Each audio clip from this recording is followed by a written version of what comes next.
Dari Istana Merdeka Jakarta, Presiden Prabowo Subianto mengambil langkah besar, mengubah sampah menjadi energi, memaksa pasar menjadi adil, dan membangkitkan ekonomi dari akar rumput desa.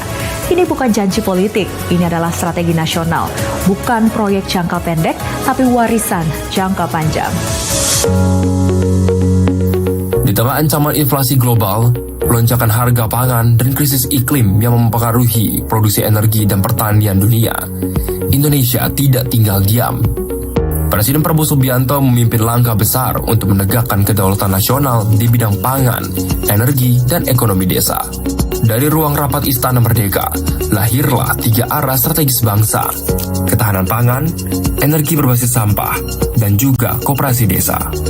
Langkah ini bukan hanya soal proyek, tapi tentang menyelamatkan masa depan.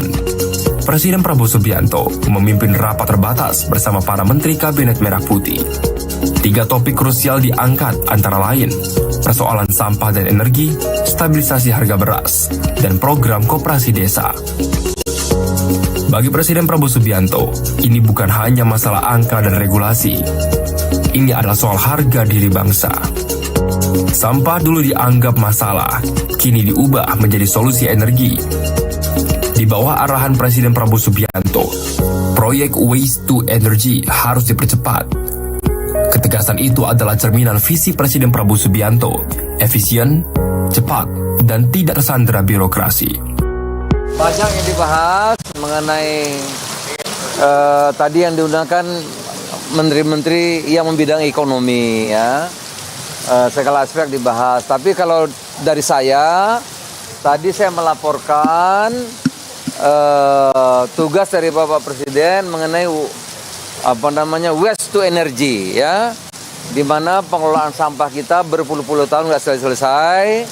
Saya tadi mengatakan kami sudah selesai tanda tangan, tinggal nunggu Perpres 1-2 hari ini turun, maka proses 6 bulan untuk administrasi, 1,5 tahun untuk pengerjaan, mudah-mudahan 2 tahun persoalan sampah kita bisa atasi. Tapi tadi Presiden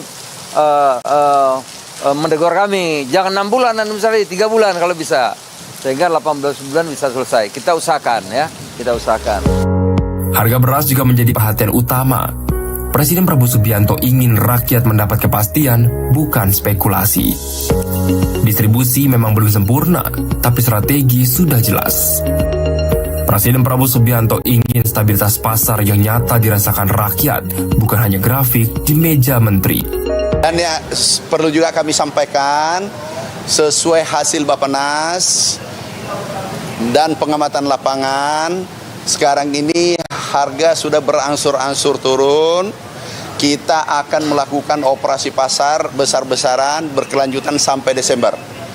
Dan beras yang kita siapkan SPHP adalah sebanyak 1,3 juta ton sampai Desember.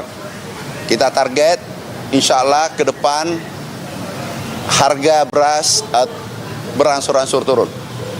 Hari ini per harian kita sudah mencapai 6.000 ton per hari. Target kita berikutnya adalah 7.000 dan akan mencapai 10.000 ton per hari ke depan.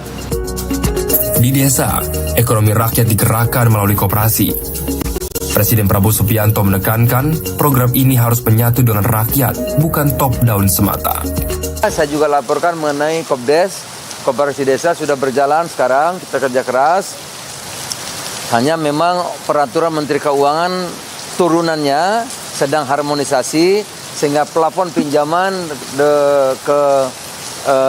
Bank Himbara belum bisa dipakai sekarang ini. Mudah-mudahan dalam waktu singkat 1 minggu 2 minggu ini bisa selesai, ya. Saya kira itu yang dari kami tadi kami laporkan, rapat yang memakan waktu hampir 2 jam. Dengan koperasi desa sebagai pondasi, ekonomi tidak harus menunggu Jakarta bergerak. Desa bisa bangkit dengan kendali di tangan rakyat sendiri. Presiden Prabowo Subianto dikenal tidak suka menunda. Presiden Prabowo Subianto tahu masalah bangsa tidak bisa diselesaikan dengan retorika, tapi dengan deadline, aksi, dan pengawasan yang ketat. 3 sektor satu visi, Indonesia yang tahan krisis, kuat dari akar dan berdaulat atas sumber dayanya sendiri. Di tengah tantangan global, Indonesia berdiri dengan kepala tegak karena ada pemimpin yang memilih bertindak bukan menunggu. Presiden Prabowo Subianto membawa arah baru, ketahanan nasional yang lahir dari desa, dari energi, dari tanah yang kita pijak. Untuk Indonesia yang tidak hanya bertahan, tetapi menang.